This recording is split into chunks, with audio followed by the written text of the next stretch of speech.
प्रदेशका सातै खबरहरूको special package प्रदेश खबरमा स्वागत छ। म तुलसी अरियाल।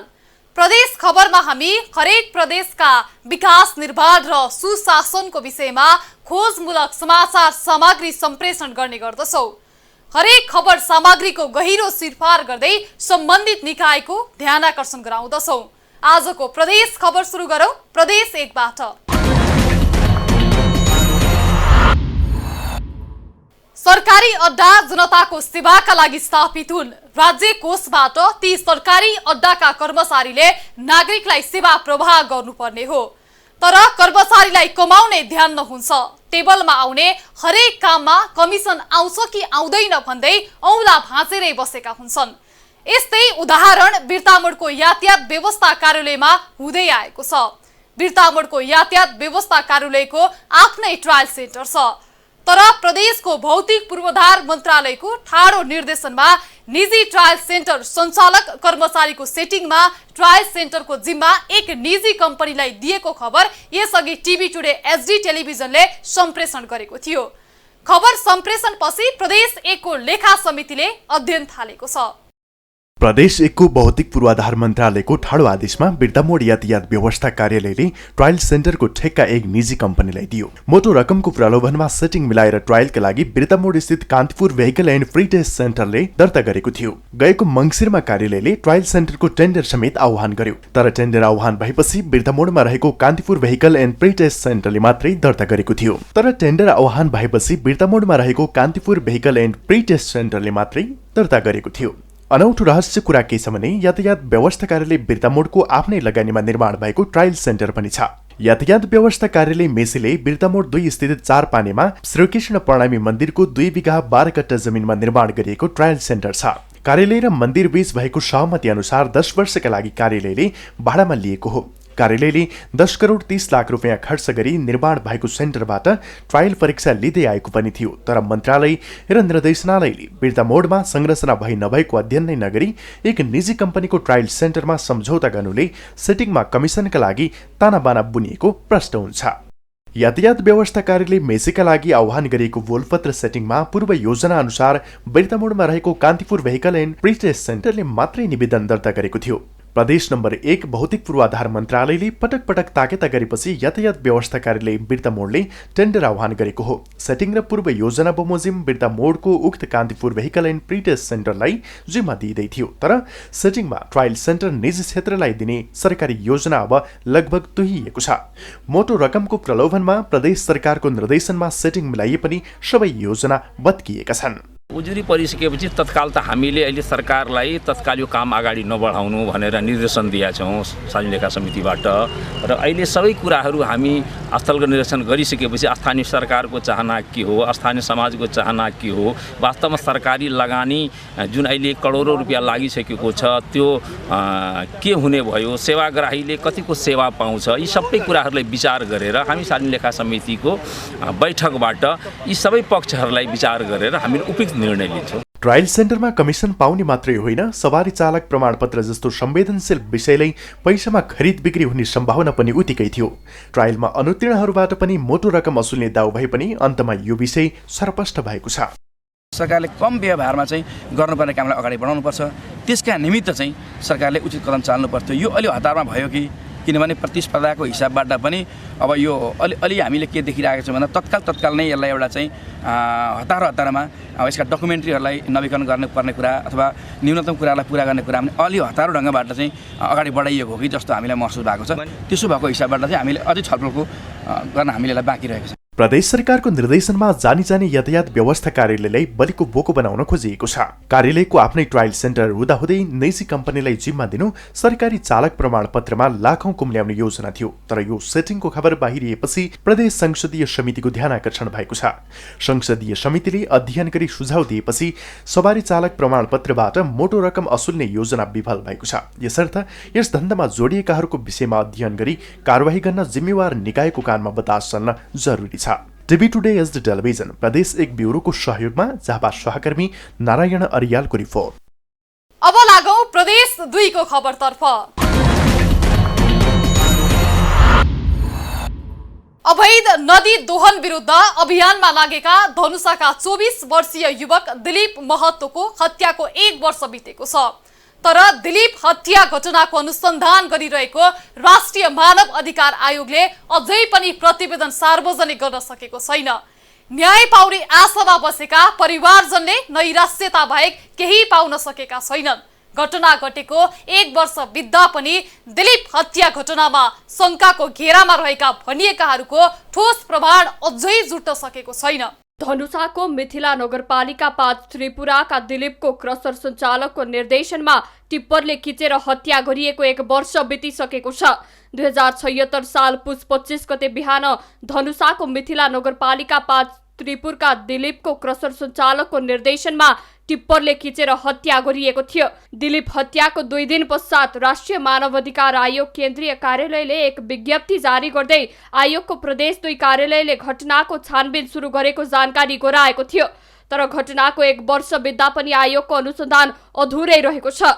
न्यायको पर्खाइमा बसेका परिवारजन र आफन्तजनमा भने नैराश्यता बाहेक केही पाउन सकेका छैनन्। हामी त न्याय चाहन्छौँ। जसरी हाम्रो भाइलाई हत्या गरिदियो हैन, वास्तवमा पुलिसको पनि हात देखियो। किनभने त्यहाँ त्यतिकै लानु, गाडीमा चढ्न नदिनु, त्यहाँ भन्नु म मोडल हस्पिटलमा लगिरहेको छु, त्यहाँबाट यो अञ्चल हस्पिटलमा ल्याउनु, सबैको मिलोमतो साजिस। घटनाको अहिलेसम्म विभिन्न कोडबाट अनुसन्धान जारी नै रहेकाले त्यस विषयमा आयोगको प्रतिवेदन तयार नभएको आयोगको प्रदेश 2 कार्यालयका प्रमुख वीरबहादुर मगरको जवाब छ। दिलीप हत्या घटनामा संलग्न अभियुक्तहरूलाई प्रहरीले पक्राउ गरेर कारबाही प्रक्रिया अघि बढाइसकेको तथा शंकाको घेरामा रहेका भनिएकाहरूको ठोस प्रमाण अझै नभेटिएकाले अनुसन्धान जारी नै रहेको आयोगले जनाएको छ। दिलीप हत्या घटनाको अनुसन्धान आयोगको प्रादेशिक कार्यालय जनकपुरका मानव अधिकार अधिकृत गणेश जोशीको नेतृत्वमा भइरहेको थियो। तर केही महिना अघि उहाँ सरुवा भएर गइसक्नु भएको छ। हाल जोशीको ठाउँमा ज्योति प्रसाद घिमिरे आउनु भएको छ। कोरोना महामारीलाई लक्षित गरी भएको लकडाउनको कारणले पनि अनुसन्धान कार्यलाई प्रभावित गरेको आयोगले जनाएको छ। हत्या अभियोगमा पक्राउ परेका 3 जना 2076 माघ 30 गतेको जिल्ला अदालत धनुषाको आदेशमा पूर्व पक्षका लागि थुनामा छन् भने 3 जना धरौटी बुझाएर साधारण तारिखमा रिहा भएका छन्। क्रसर सञ्चालक विपिन महतो, टिप्पर चालक मुनेन्द्र महतो, लोडर चालक रञ्जित भनिने जितेन्द्र महतो हाल पूर्व पक्षका लागि जेलमा छन् भने दिलीपसँगै खोलामा गएका छिमेकी साथी रोशन कुमार यादव, सत्यनारायण महतो र शत्रुधन महतो जनही 25,000 धरौटी रकम बुझाएर साधारण तारिखमा रिहा भएका छन्। यस्तै घटना पश्चात फरार रहेका क्रसर सञ्चालक विपिनका दाइ विनोद महतो अदालतमा हाजिर भएर रिहा भइसकेका छन्। तर घटनाको निष्पक्ष छानबिन नभएकाले हत्यामा संलग्न प्रहरी र केही जनप्रतिनिधि उम्केको परिवारको दाबी छ। यता प्रदेश सरकारका आन्तरिक मामिला तथा कानून मन्त्री ज्ञानकुमार यादवले भने दिलीपलाई पर्यावरण शहीद घोषणा गर्न संघीय सरकारलाई परिपत्र गरेको बताउनु भएको छ। पीडित परिवारलाई प्रदेश सरकारले क्षतिपूर्तिको रूपमा 5 लाख उपलब्ध गराएको छ।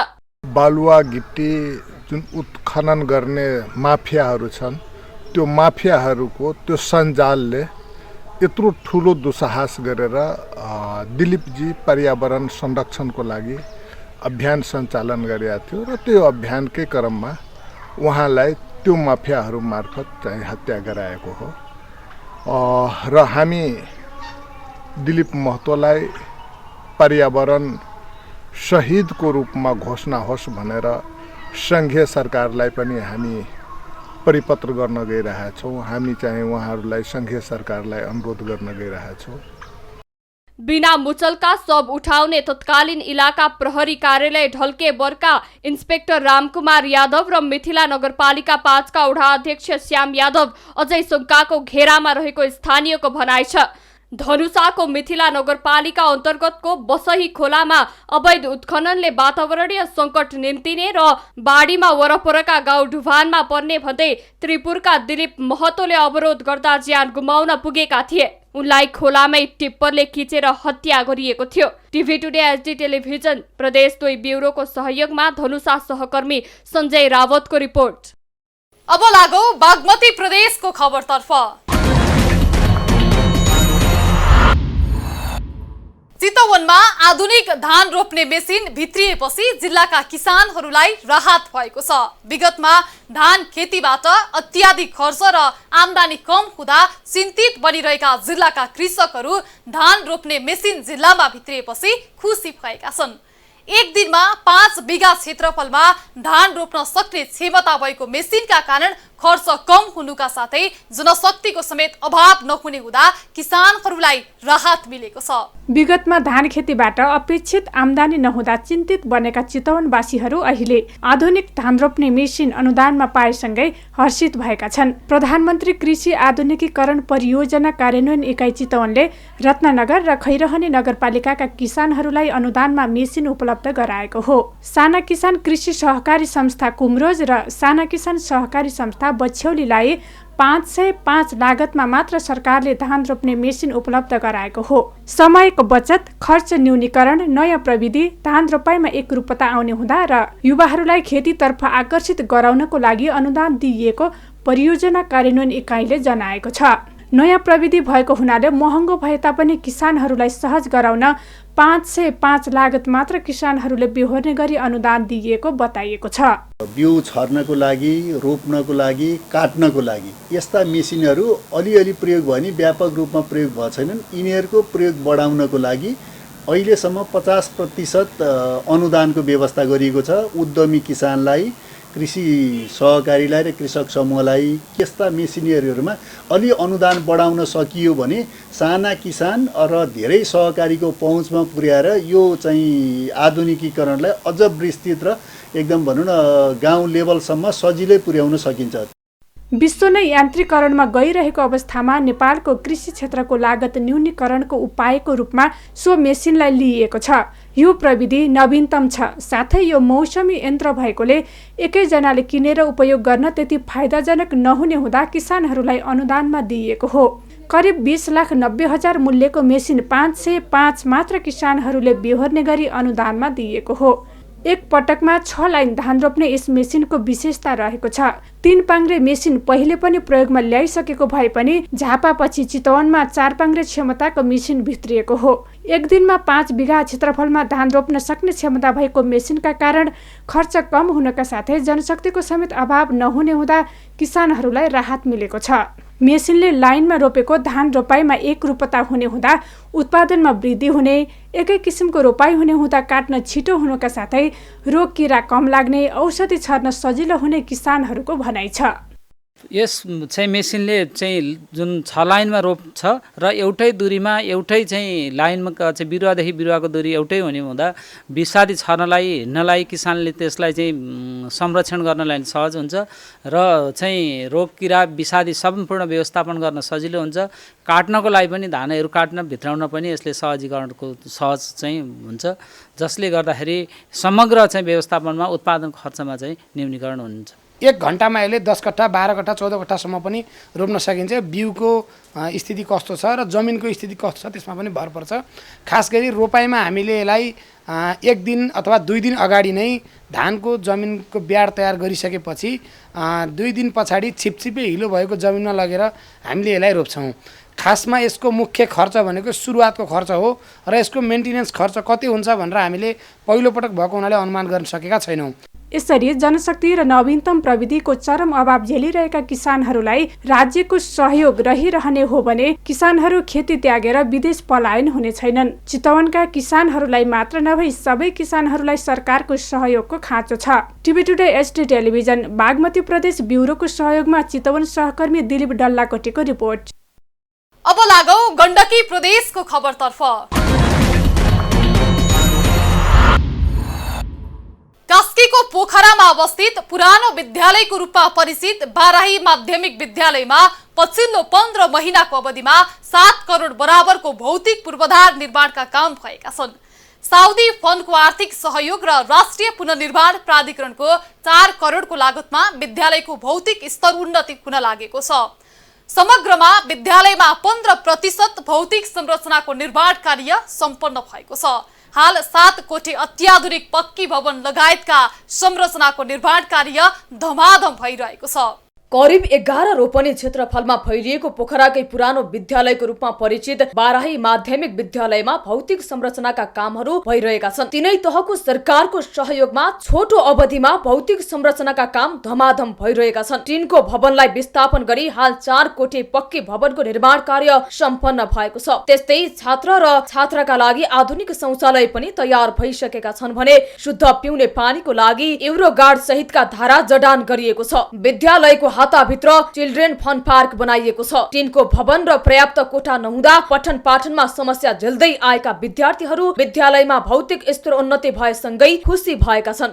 हाम्रो यस बाराही विद्यालयमा पहिला निकै समस्या थियो पढ्न लेख्न, अहिले चाहिँ सहज भएको छ। अहिले बिल्डिङहरू बन्दैछन्, बनिसकेका पनि छन्। यहाँ टोयलेट बाथरुमहरू पनि प्रशस्त रूपमा बनेका छन् जसले गर्दा विद्यार्थीहरूलाई सहज भएको छ। कास्कीको विभिन्न स्थानबाट आएका करिब 900 विद्यार्थीहरू अध्ययनरत छन्। हाल शिशु कक्षादेखि 12 कक्षासम्म बिहान र दिउँसो गरी 2 शिफ्टमा पढाइ हुँदै आएको छ। विक्रम सम्वत 2052 सालमा सोही स्कुलबाट शिक्षण पेशामा प्रवेश गरी हाल विद्यालयको जिम्मेवारी सम्हाल्दै आउनुभएका प्रधानाध्यापक शिव प्रसाद भण्डारीले विगतमा भौतिक संरचनाको अभावमा झेल्नु परेका समस्याहरूको स्मरण गर्दै विद्यार्थीहरूले पठन पाठनमा निकै समस्या झेल्नु परेको बताउनुहुन्छ। अहिले हामीले अब यसलाई शैक्षिकको साथसाथै भौतिक रूपमा पनि चुस्त दुस्त बनाएर लैजानुपर्छ भन्ने हामी सबैले महसुस गरेको हुनाले सबैतिरबाट पहल भइराखेको छ।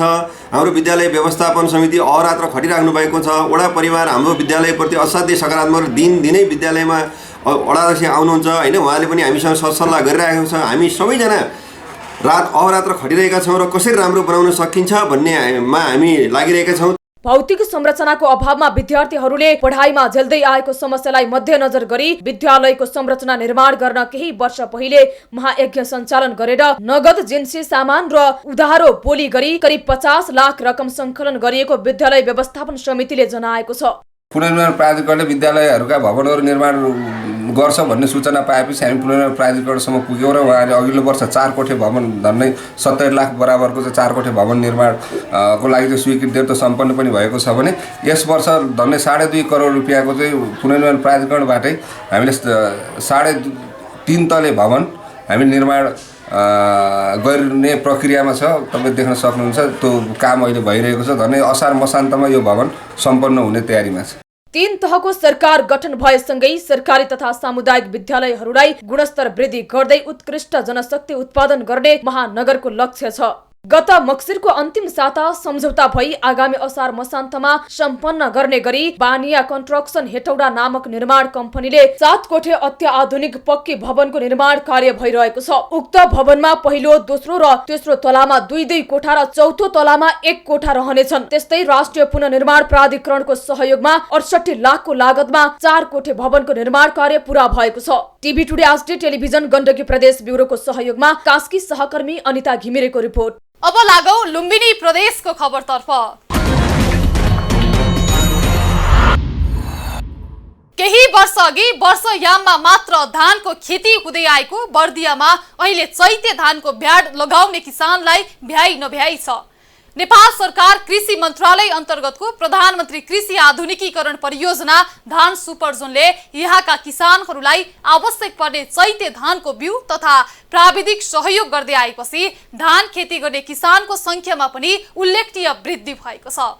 बर्दिया मुलुकको प्रशस्त धान उत्पादन हुने क्षेत्रको रूपमा परिचित जिल्ला हो।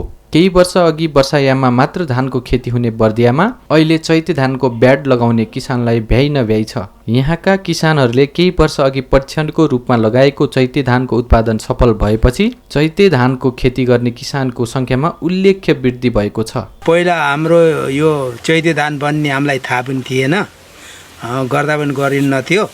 पछि आएर यो संस्था आयो, संस्था आएर संस्थाले ल अब चैते धान लगाउनु पर्छ भन्यो।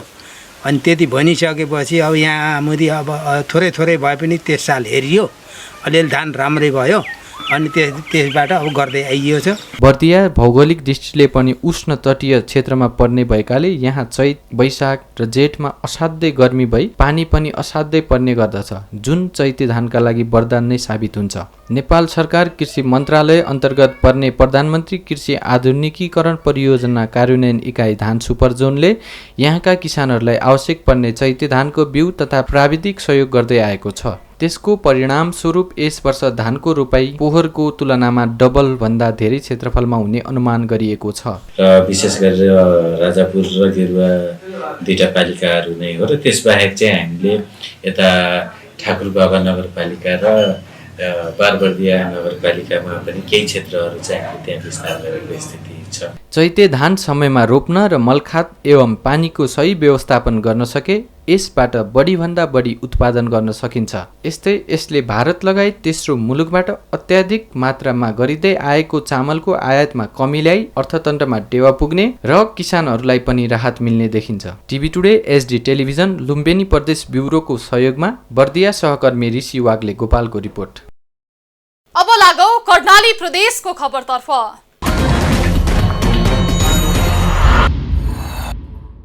दैलेखका विभिन्न खोलाहरूमा स्थानीय तहको कमजोरीका कारण डोजर आतंक बढिरहेको छ। स्थानीय तहले न्यून शुल्कमा खोलाको गिट्टी बालुवा लगायत सामग्रीको टेन्डर दिए पनि निगरानीमा भने ध्यान दिएको पाइँदैन, जसका कारण ऐतिहासिक पुरातात्विक पञ्चकोशीको पादुका मन्दिर दिन प्रतिदिन सङ्कटमा परेको छ भने लोकमार्गको पादुका पुल समेत धरापमा परेको छ। दैलेखका विभिन्न खोलाहरूमा डोजर आतंक बढिरहँदा पादुका खोला पनि अहिले डोजर आतंकको शिकार भएको छ। मध्य पहाडी लोकमार्ग लगायत सडकहरूमा निर्माण सामग्रीको ओसार पसारको लागि खोला नै चिरेर 4 मिटरदेखि 5 मिटर गहिरा खाल्टा बनाएर सामग्री ओसार पसार भइरहेका छन्। तर डोजर चालकहरूले भने 1 मिटरसम्म खन्न पाइने अनुमति लिएर त्यति मात्र खनिरहेको बताउँदै आएका छन्। मापदण्ड हामीलाई पनि तोकेको छैन हैन, साउरलाई थाहा होला कि त गराबेल उठाउने क्रेसरहरूले एग्रिमेन्ट गरे अनुसारको थाहा होला। यहाँ तपाईँको के भन्छ अरे यो के अरे खोलाको जो टेन्डर हालेको छ उसले हामीलाई भनेको 1 मिटरसम्मको गहिराइ जानु होला भनेर भन्नुभएको छ। अनि त्यसमै अब हामीले त्यही 1 मिटर समथिङको आसपास गरेर उठाएको छ। गहिरा खाल्टाका कारण ऐतिहासिक पुरातात्विक पञ्चकोशीको पादुका मन्दिर दिन प्रतिदिन सङ्कटमा परेको छ भने लोकमार्गको पादुका पुल समेत धरापमा परेको छ। मन्दिर नजिक रहेको कसर उद्योगले एकातिर मनपरी चलाएको छ भने अर्कोतिर नगरपालिकाबाट अनुमति लिएकाहरूको मनपरी चलेको छ। त्यसो त स्थानीयहरूको एक गाँस कमाइ खाने खेत समेत वर्षेनी बाढीको शिकार भइरहेका छन्। त्यसमा कोही डरले बोलिरहेका छन् भने कोही आकर्षित बनिरहेका छन्। खोलाको विषयमा दुल्लु नगरपालिका र चामुण्डा बिद्रासैनी नगरपालिकाका स्थानीयहरूको समेत बेला बेला विवाद हुने गरेको छ। यसमा दुवै नगरपालिका तैचुप मैचुपको अवस्था रहेका छन्। मन्दिरको बारेमा पुजारी जीवनाथ योगीको समेत चिन्ता र चासो रहे पनि सम्बन्धित निकायले कुनै सुनाइ गरेको छैन। अब कसैले गरेको निर्णय पनि अहिले अब उनीहरूले तोडफोड गरेर अब अहिले ढुङ्गा बालु अब क्यारेसर सहित राखेर अब पादुका मन्दिरलाई धेरै चाहिँ क्षति भइराखेको छ। यसको लागि मन्दिर नै जाने अलो छ। अब यसको लागि केही अब नियन्त्रण अब यो नगरले गर्ने हो कि जिल्लाले गर्ने हो कि अब मन्दिरबाट पटक पटक यसको लागि पहल भइराखेको छ। कसैले पनि सुनाइ गरेका छैनन्। यता दुल्लु नगरपालिका यो बारेमा कुनै प्रतिक्रिया दिन मानिरहेको छैन भने चामुण्डा बिद्रासैनी नगरपालिकाले भने पादुका क्षेत्र सबैको साझा खोला भएको भन्दै प्रतिवेदन बनाएर टेन्डर गरिएको र रेखदेखको जिम्मेवारी आफूसँग नभएको बताएको छ। यो साझा खोला भएकोले यो सम्पूर्ण हाम्रो मात्रै अब यो प्रयोजनको लागि प्रयोग गर्न नसकिने केही समस्या उत्पन्न छ र माल कार्यालय र नापी कार्यालय सहित अब सीमा निर्धारण गर्ने र यसलाई अब सबै हिसाबले कसरी संरक्षण गर्न सकिन्छ र नदीजन्य पदार्थको वातावरणीय हिसाबले कसरी व्यवस्थित प्रयोग गर्न सकिन्छ भन्ने कुरा हामी छलफल गरिरहेका छौँ। यसरी आँखा चिम्लेर केही रकम पाएको भरमा सार्वजनिक खोला क्षेत्र कसैको अधीनमा सुम्पिनु र उनीहरूले पनि मनपरी तरिकाले नियमको धज्जी उडाउनु कतिको उचित हो, जसको मारमा सर्वसाधारणहरू मात्र परेका छन्। पानीमा बाँच्न पाउने जलचरहरूको अधिकार समेत सङ्कटमा परेको छ। टिभी टुडे एसडी टेलिभिजन प्रदेश ब्युरोको सहयोगमा कर्णाली प्रदेश सहकर्मी दिपेन्द्र कार्की बास्तकोटीको रिपोर्ट। र अब खबरको अन्तमा लागौं सुदूरपश्चिम प्रदेशतर्फ। गत वर्ष चैत्र 11 गतेबाट विश्वव्यापी महामारीको रूपमा फैलिएको कोरोना भाइरस संक्रमण रोकथामका लागि सीमा नाका बन्द गरियो। संक्रमण फैलने हो कि भन्ने डरले 9 महिनादेखि बन्द गरिएको नाका अझै खुल्न सकेको छैन। सबै क्षेत्र पूर्ण रूपमा सञ्चालनमा आउँदा पनि भारतसँग सीमा जोडिएको गड्डा चौकी नाका बन्द हुँदा व्यवसायी पनि मारमा परेका छन्। सबै प्रतिबन्धहरू खुला भएर जनजीवन सामान्य भइसकेको छ। अधिकांश भारतसँग सीमा जोडिएका नाका खुला पनि गरिएको छ। तर कञ्चनपुरको गड्डा चौकी नाका खुला नहुँदा सीमा क्षेत्रका व्यापारीको व्यवसाय नै धरापमा परेको छ। विश्वभर फैलिएको कोभिड-19 को कारण लामो समयदेखि बन्द भएको सीमा सुचारू हुन नसक्दा सीमावर्ती बजारको व्यवसाय धरापमा परेको छ। भारतीय उपभोक्ताको भरमा सञ्चालन भएको सिमाना स्थित बजारको अवस्था अहिले तहस-नहस भएको छ। गत वर्ष चैत्र 11 गतेबाट विश्व महामारी कोभिडका कारण भारतसँगको गड्डा चौकी नाका बन्द भएसँगै केही समयपछि नाका सहज हुन्छ भन्ने आशामा व्यवसायीहरू रहेका थिए। लामो समय लकडाउनको मार झेलेका व्यवसायी केही समयपछि जनजीवन सामान्य होला र व्यापार गरौँला भन्ने प्रतीक्षामा थिए। अहिले देशभित्रको लकडाउन खुलिसकेर जनजीवन सामान्य बनिसकेको छ, तर सीमानाका अझै नखुल्दा व्यवसाय नै धरापमा परेको हो। कञ्चनपुरको सीमावर्ती बजार गड्डा चौकी तथा ब्रह्मदेव क्षेत्रको व्यापार व्यवसाय भारतीय उपभोक्ताहरूमा निर्भर रहेको हुँदा लामो समयसम्म नाकाबन्दीले व्यवसाय नै तहस-नहस भएको छ। लामो समयको बन्दका कारण व्यवसाय नै धरापमा पर्ने अवस्था आएको र यसले धार्मिक पर्यटनमा समेत नराम्रो प्रभाव पार्ने कतिपयको बुझाइ छ। र विगत लामो समयदेखि जुन हामीले व्यवसाय गर्न सिजनको बेलामा जुन सिजनमा सामान भित्राउने भयो त्यो सामान पनि सडेर जाने अवस्था छ। यसले गर्दाखेरि अब यहाँ व्यवसाय गर्ने मान्छे विस्थापित हुने क्रम पनि बढ्दै गएको छ र हाम्रो एउटा ठुलो लगानीमा बहुआयामको योजना बनिरहँदाखेरि हामीले भोलि कोभिडलाई मात्र मध्यनजर गरेर धार्मिक पर्यटकलाई हामीले छेकबार गर्यो भने यसले गर्दाखेरि कालान्तरसम्म असर पर्छ। यसैगरी कञ्चनपुर होटल व्यवसाय संघका अध्यक्ष जगदीश चन्द्र भट्टले लामो समयको बन्दले व्यवसाय संकटमा परेको बताउनुभयो। लाखौं जनता सडकमा उतारेर भिडभाड गरेर शक्ति प्रदर्शन गर्दा कोरोना नफैलिने र सीमानाका सञ्चालन गर्दा कोरोना फैलिने हुन्छ भन्दै आक्रोश व्यक्त गर्नुहुन्छ व्यवसायी भट्ट।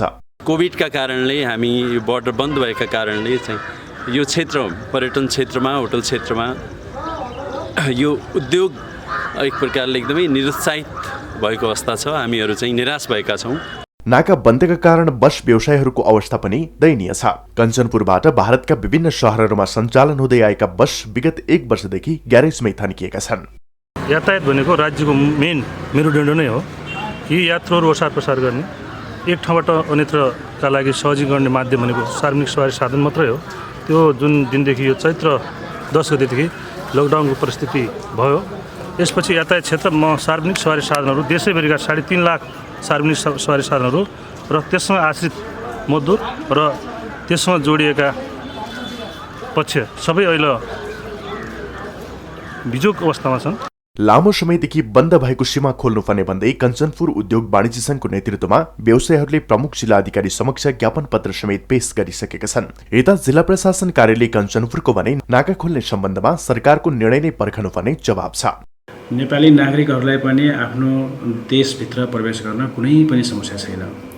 आवश्यकता अनुसार बाहिर जान पनि खासै समस्या छैन। गइराख्नु भएको छ, आइराख्नु भएको छ। भारतीय नागरिकहरूको हकमा हाम्रा उद्योगहरूमा काम गर्ने प्राविधिक आयोजना परियोजनामा काम गर्ने प्राविधिकहरूलाई पनि सम्बन्धित उद्योग आयोजना परियोजनाको सिफारिसमा हामीले नेपाल प्रवेश गराउन सहजीकरण गरिदिएका छौँ। देशका विभिन्न नाकाहरूमा सहज रूपमा आवतजावत भइरहे पनि कञ्चनपुरको गड्डा चौकी नाकामा भने नेपालीहरूलाई आवतजावतमा अझै समस्या भइरहेको छ, जसका कारण सीमा नाकामा विभिन्न पेशा व्यवसाय गर्दै आएका व्यवसायीहरू मर्कामा परेका छन्। TV today SD television Sudurpashchim प्रदेश ब्युरोको सहयोगमा कञ्चनपुर सहकर्मी राजेन्द्र विष्टको रिपोर्ट। सातै प्रदेशका सातै खबरको स्पेशल प्याकेज प्रदेश खबर आजलाई यति नै। प्रदेश खबरमा नयाँ खबरका सङ्गालो लिएर पुनः आउनेछौँ। हामीलाई TV today Nepal apps download गरी विश्वभर प्रत्यक्ष हेर्न सक्नुहुनेछ। साथै www.tvtoday.news.com मा गई हेर्न र पढ्न सक्नुहुनेछ भने फेसबुक, युट्युब र ट्विटरमा समेत फलो गर्न सक्नुहुनेछ। विकास निर्माण र जनसरोकारका विषयमा हाम्रो आवाज निरन्तर जारी छ। आजको प्रदेश खबरबाट म लगायत हाम्रो टिमलाई बिदा दिनुहोस्। टिभी टुडे एसडी टेलिभिजन हेर्दै गर्नुहोला। नमस्कार।